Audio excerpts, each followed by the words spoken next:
Hi, my name is Pinky, and today I'll be speaking with the front woman in the European Communion and containing tech giants, Margrethe Vestager. She's the woman behind the largest antitrust fine so far, which Google was fined 4.1 billion euro for breaking competition rules with the Android mobile system. Vestager is the European Commission's Executive Vice President and Commissioner for Competition, focusing her works in the Eurofits for the digital age. She and her team has brought lawsuit against major big techs like Google, Apple, Meta, and Qualcomm. Thank you, Commissioner, for speaking with me today. It's a pleasure to be with you. Thank you very much for having me. Yeah, so I would like to first start ask about the Digital Markets Act, which has been officially published into the EU's official journal just 2 days ago. So what's to be expected ahead for the gatekeepers? Well, now by the 2nd of May, it comes into effect, and this means that those who think themselves that they may be gatekeeper, they should notify themselves to us.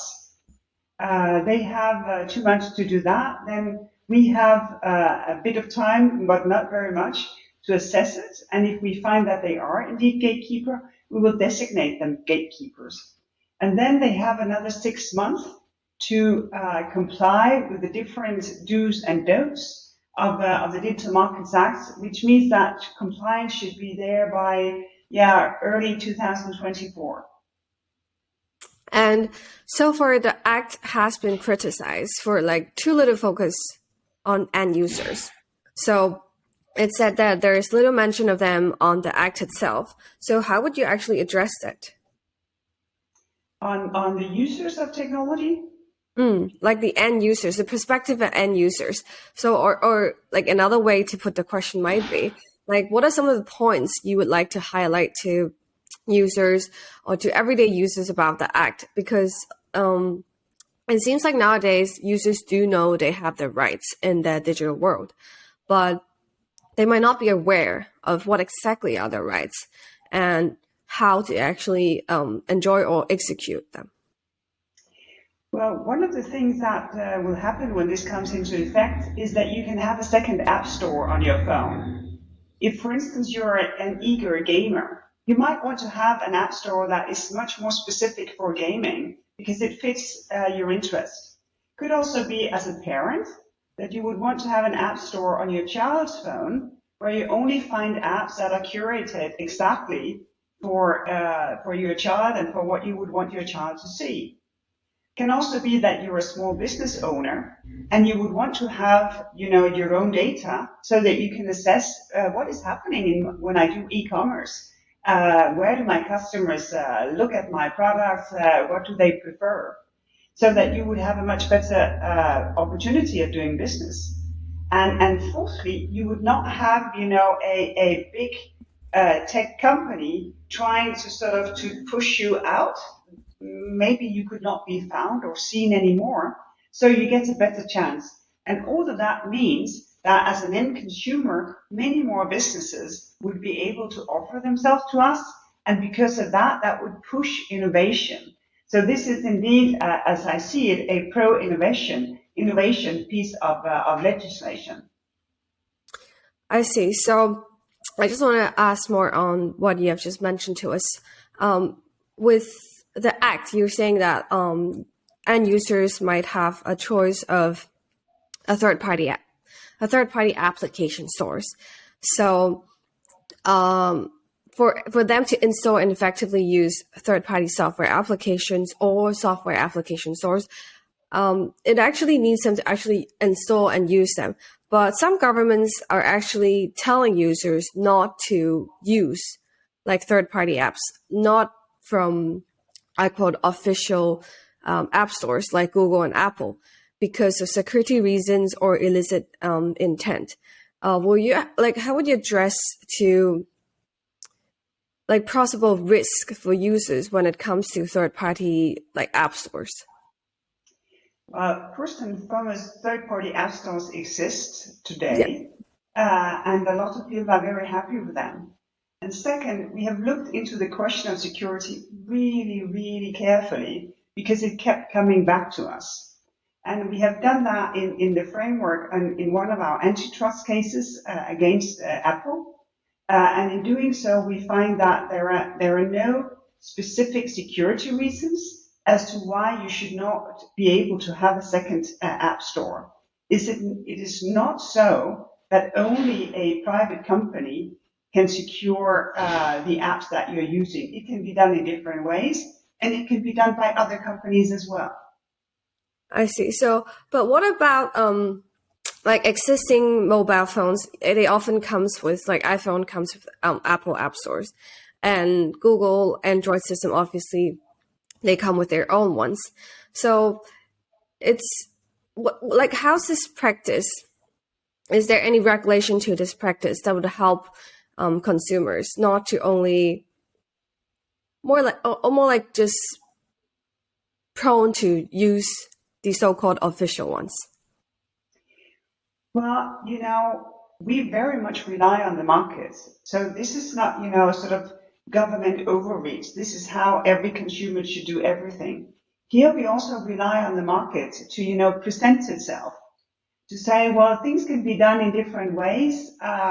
Here is another app store that would be better for gaming if that is your interest.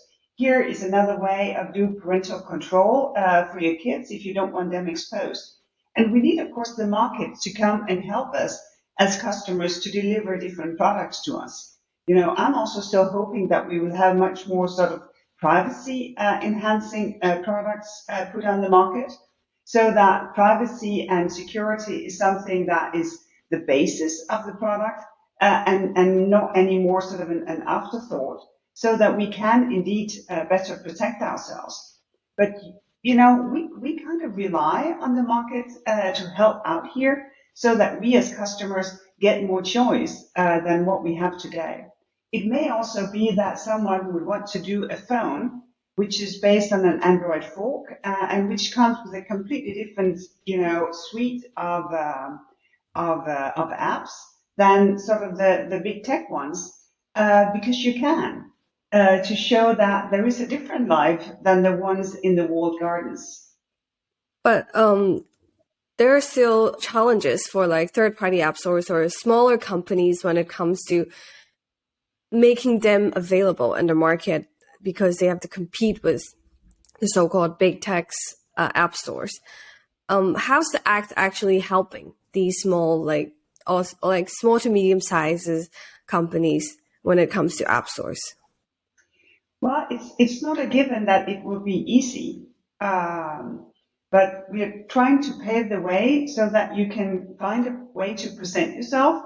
We also know that a number of businesses, in order to escape some of the fees that they have to pay, they still use, old school advertising, sort of in the public realm, or they use their web pages still in the mobile format in order for people to subscribe, in order to see them discover. And I think we can do a number of things as a regulator. We can do a number of things in competition law enforcement, but we also need the market to work, and for consumers to be curious, and for those who develop apps to try to dive into some of the new possibilities that are being created with the new legislation. I see. And more on the legislation itself, like Article 5 of the Act actually places stricter restrictions when it comes to using personal data for providing online advertising services. Yet to a degree, it still actually permits the existing surveillance capitalism, where tech companies are collecting data or tracking users because of the complexity with different apps or browsers with the big tech companies. Like a lot of sites right now, they always collaborate with Google when users trying to sign in or to third-party services. Is there a way you think the Act can actually tackle this issue? Well, one of the things that we discussed really intensively when we designed the proposal, and when the proposal was discussed with the co-legislature, the Parliament and the Council, was indeed the question of targeted advertising. Because there is no ban on advertising. But the thing is that you can opt out, effectively opt out of being shown targeted advertising, because you can opt out of data being combined so that targeted advertising actually makes sense. I think that's a good thing, because had we completely, said there can be no advertising, we would have made it very, very difficult for a lot of businesses to finance themselves, also smaller businesses. And for some small businesses on a tiny advertising budget, targeted advertising is what makes sense for them. Because if they are to advertise, to a gigantic community, it's not a given that they will actually find the people who would be interested in their products. So we're trying to give people, the power to opt out of data being combined to enable targeted advertising, but still see advertising, because that is part of the financing model for many small businesses, but that it is a real choice, because I think many people right now, they say, as you said initially, well, we know that we have rights, but we have no way of enforcing it because we don't have real choice. I see. So you mentioned earlier in another media interview that the gatekeepers to be designated, those who hold market powers, will obviously have to comply with a number of provisions and disclose or share data to their customers. So I read through the documents too, but is there a way you could elaborate with me and with us today? Like, what kind of data will end users be expecting to see with the act? Well, I don't think it's so much end users here, but I think the business community will be much better served, because if you have a search engine, for instance, well, you can have search data made available to you, because the problem right now is that the more search that is done on your search engine, the better you get. And once you scale, it becomes almost impossible for anyone else to get there, because you don't have the search data. So in order to have competition in search, you need to have search data actually to be able to do so. A second example, which is actually played out right now in the Amazon antitrust case, is that you have the Amazon platform.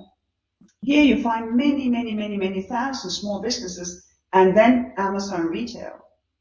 These many small businesses, they don't have access to their own data, but Amazon retail have access to every data, rich data, quality data about what customers look at, how long they spend in your shop, what they buy, how they pay, if they come back for the guarantee.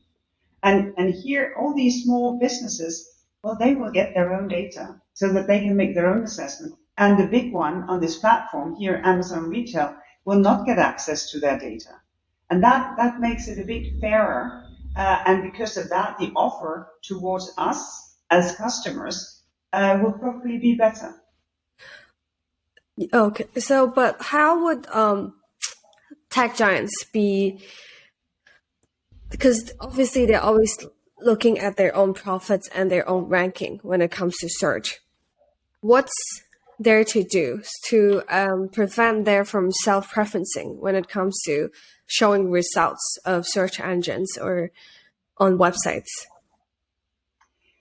Well, first there is the strange thing is that it was forbidden already because the first Google case is exactly about this, that you should not put yourself up first, because we as users, we assume that what you see first is also best. But that is not always the case. And what we showed in the Google shopping case was that Google just put themselves up front, no matter if it was the best offer or not. So it will be absolutely clear that you cannot do this. And you will also have to make sure that you can explain what it is that your algorithm is doing, so that we can understand, why do I see the things that I see? And I think that is really important, that we get a better understanding. So it's not just some, black box magic, but there are real parameters that gives us the results that we actually get when we look for something, when we shop in some places, when we do our business online. Oh, I see. So As you also mentioned about the Google case, you recently have a win on the EU General Court ruling. Like, do you expect, or I think most people are expecting Google will appeal against the case? So I would like to understand more. What are the challenges are you expecting ahead? Well, I was obviously really happy with the win at the General Court because there was just a tiny fraction where the court disagreed with us, and that of course makes it a very strong win. So of course, you know, everyone is free to challenge. We live in a union built on the rule of law, but of course, it's more difficult to challenge when the court has sided with us on almost all accounts. But all of that, of course, remains to be seen, and obviously we will do what we can to defend our case if there is an appeal against it. Do you think there is like the act or the lawsuit you brought against so far with big techs or tech giants are giving the deterring effect within the tech industry? Well, you know, one of the things that I have been disappointed about is how little the tech industry sort of take note of what is happening around them. Because I've had not one, not two, but three Google cases. I've had two Amazon cases before. Now I have one again. I have a new open Google case, a giant one about their ad tech stack. I have three Apple cases. And when we looked at everything connected to the net, so Internet of Things territory, you know, all the gadgets that are connected, then we saw exactly the same practices as we have been having cases about before that we have punished before. And this is why I think it was absolutely necessary to complement what we have doing sort of case by case with the Digital Markets Act, because it gives us much stronger tools, because then we can sort of regulate beforehand. The cases, they look backwards. They say, oh, you did something wrong in the past. We're going to punish that and you cannot do it again. But the harm may actually already be done and very difficult to repair. Here with the Digital Markets Act, we can say, here we start. For the future, these are the things that you cannot do, and these are the things that you must do. And because of that, I think other businesses, they stand a better chance. And we also have access, you know, to impose bigger fines. If things happen again, we can double the fine. And if things get even worse, well, we can also ask the breakup of companies. So there is stronger tools, and hopefully because of that, a more disciplining effect. Because if you have a lot of power, you also have a lot of responsibility. And that is sort of the very simple message that comes with the Digital Markets Act. But with the power they hold or the resources they hold, you also mentioned before, like they often have more resources and they might hire more legal aids when it comes to cases like this. And there's also the factor of lobbyism and political influence. Is the act going to help with this? Well, that depends on the enforcement. You know, we are now starting to build up the resources needed to enforce it. It is both, you know, people with a digital insight, with a legal insight, is lawyers in our legal service, because there will be new court cases. So you know, we build up to be able to enforce it. And we will ask also, you know, consumer organizations, businesses out there to help us so that we can see what is ongoing.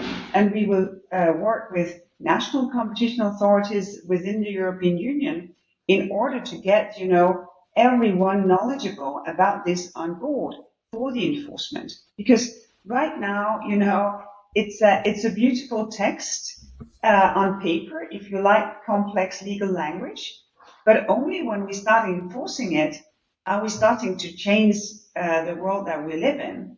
So it all depends, and of course we'll see when we get to February 2024 if some of the business model and the behavior of big tech actually have started to adjust to what have been decided in our democracy, not in a boardroom, but by the people's representatives. And that, of course, is absolutely crucial because every business should have that fundamental respect for people's representatives legitimately elected in a democracy. And what will you encourage, like different parties or stakeholders, as you just call out, to do in tackling the big techs with the Digital Markets Act? Well, we invite to meetings, to discussions, because even though the law is quite precise, one can still discuss 1,000 details about how does it actually look when a company is compliant. And of course, it's also really important for companies to know what are we expected to do in order to be seen as someone who live up to this responsibility, who do what we must do and refrain from the things that we cannot do. So we will ask consumer organizations about this, we will ask business organizations about this, we will ask app developer organizations about this in order to have a real thorough understanding. And of course, they will also be looking at big tech and the services that we all use to see if they think that they live up to it. Otherwise, they will come knocking on my door and say, doesn't really work, you need to do something. I see. And will you how will you expect the consumers or like the users' behavioral change when it comes to big technology? Because they've been here for some time. It's almost like nowadays people do want their choice. They do want to switch. But at the same time, there's a group of people who are so used to what they have and what they're using already and might be reluctant to do this change. Like, how would you factor in, or what are you calling to these consumers nowadays to not let the tech companies have such monopoly powers in the market? Well, I think as a consumer, there are two things that I try to remind myself. And the first is that convenience kills curiosity. Sometimes I need to poke myself to do something other than what I normally do. And the second thing is that I will not let technology steal all my time. I want to use technology, but I also want to have time to do something else. And, it is almost addictive. You can go on and on and on. And I think it's important that we have these discussions about how to make sure that we're in control. And for those who say, well, I'm used to this, I will continue using it. I think you can, even within sort of that walled garden, you can have more choices because it's likely that you will see more different businesses. And if you're a bit more sort of adventurous and not so reluctant when it comes to change, I think you'll just have much better offers. You will see more, people will be more eager to say, well, actually, I dare make an investment in another company than someone that is dependent on big tech, because now they're not dependent on big tech anymore. Today, if a company is dependent on being found, well, maybe some investors will be a bit reluctant. Because if it's someone else who decides if your innovation can be found, maybe you don't want to invest there. I think you will see more investments, and because of that, also more interesting products. And who knows, maybe in the coming years, we will see the startup that will be the big thing in 10 years' time. Are you positive for this change with this generation with big techs? Yes, I am, because I really think that technology brings a lot of good. And I think if we can get in control of sort of the dark side of technology, we can build trust that technology is actually something that serves people very well in fighting climate change, in health, in education, in how we get from A to B, and how we have fun. So, I come to this with a positive approach because I think there's a lot of good things that we can do. But I think that people should expect from the legislator, from someone like me as an enforcer, that we do our job so that the market is not completely captured by gigantic companies, but smaller companies have a fair chance, and that we as consumers are protected so that we have real choice. Yeah, that's great to know. And I would just like to move on to another directive of the EU on the Digital Service Act. How do you see these two directives complementing each other? Well, they complement each other very well because the Digital Services Act will give obligation to platforms and more obligations on big platforms than on smaller platforms.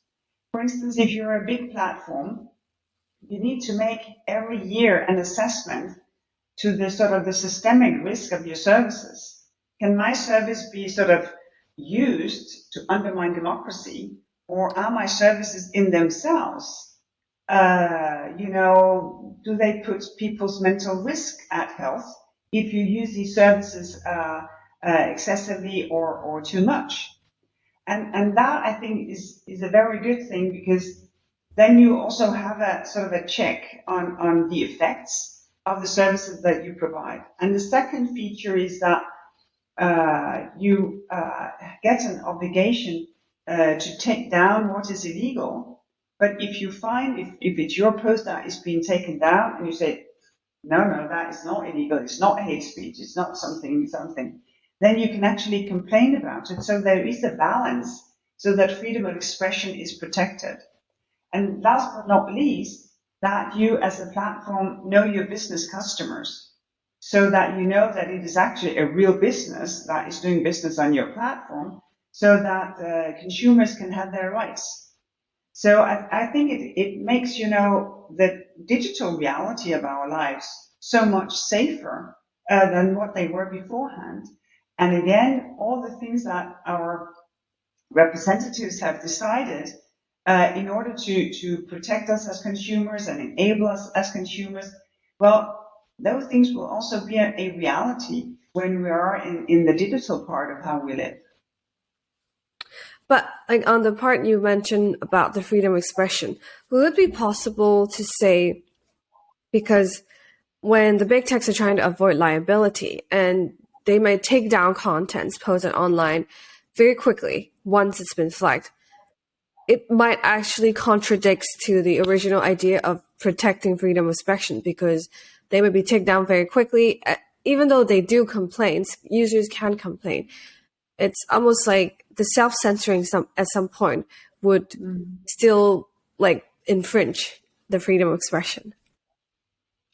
No, but you're completely right that this is a risk, that there is over removal, that sort of in the necessity of being accused of not taking things down fast enough and not doing the scope is not broad enough, then they take much more down than what was actually to be into scope. And here I think it's really important sort of that the redress mechanism functions and that people use it. If they say, yeah, you may be, fundamentally disagreeing with me in what I say, but it's not hateful. So I want my post back up again. And that mechanism, of course, is important. And we have not decided what is hate speech or what is not hate speech. That is for every member state within the European Union themselves to decide. So on substance, because cultures are a bit different, then they decide. What the Digital Services Act gives you is a system that allows for things to be taken down while protecting your freedom of speech. I see. Thank you, Commissioner, for sharing your views and explaining more to us about the Digital Services Act as well as the Digital Markets Act. So thank you to our listeners who's been listening to our conversation, and thank you again, Commissioner, for your time. Well, thank you. It was a pleasure talking to you.